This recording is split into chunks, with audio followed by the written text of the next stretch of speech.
आषाढी वारी प्रस्थान ठेवणार आहे आणि त्या पार्श्वभूमीवर वारकऱ्यांची पावलं आळंदीकडे वळतायत। मात्र आळंदीतल्या इंद्रायणी नदीला आलेल्या पुरामुळे आतापर्यंत 550हून अधिक वारकरी आणि नागरिकांना सुरक्षित बाहेर काढावं लागलंय।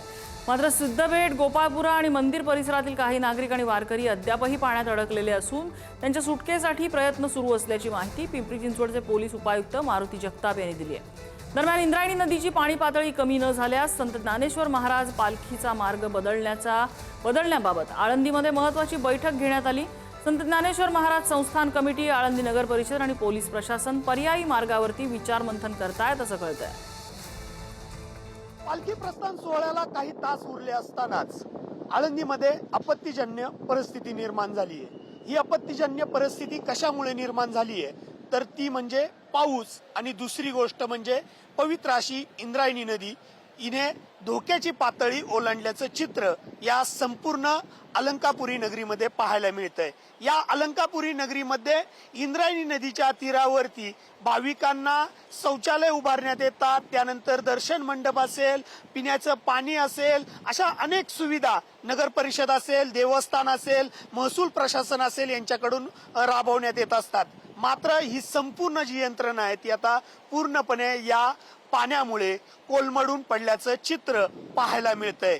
मी सध्या इंद्रायणी नदीच्या तीरावरती आहे आणि या इंद्रायणी नदीच्या तीरावरती जर आपण पाहिलं तर पिण्याच्या पाण्याचे जे टँकर आहेत तेही पूर्णपणे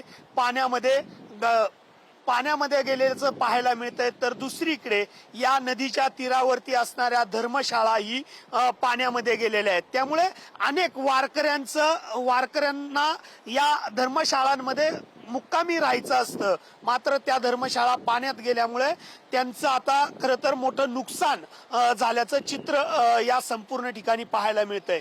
आळंदी नगर परिषद असेल, त्यानंतर पिंपरी चिंचवड पोलीस असेल यांच्याकडून आतापर्यंत 550 पेक्षा अधिक नागरिकांना सुरक्षित स्थळी हलवल्याचं पाहायला मिळतंय।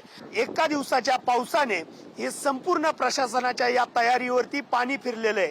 त्यामुळे आता देवस्थान काय निर्णय घेतंय, कशा पद्धतीने कोणत्या मार्गे पालखी सोहळा पुढे नेला जातोय आणि प्रस्थान सोहळ्याला कोणते नियम व अटी घातल्या जातात हे पाहणं महत्त्वाचं ठरणार आहे। मात्र त्याआधी प्रशासनाने सांगितल्या पद्धतीने आळंदीमध्ये वारकऱ्यांनी येऊ नये, कारण इथे आता कोणतीही व्यवस्था प्रशासन पुरवू शकणार नाहीये, अशीच काहीशी परिस्थिती निर्माण झालेली आहे।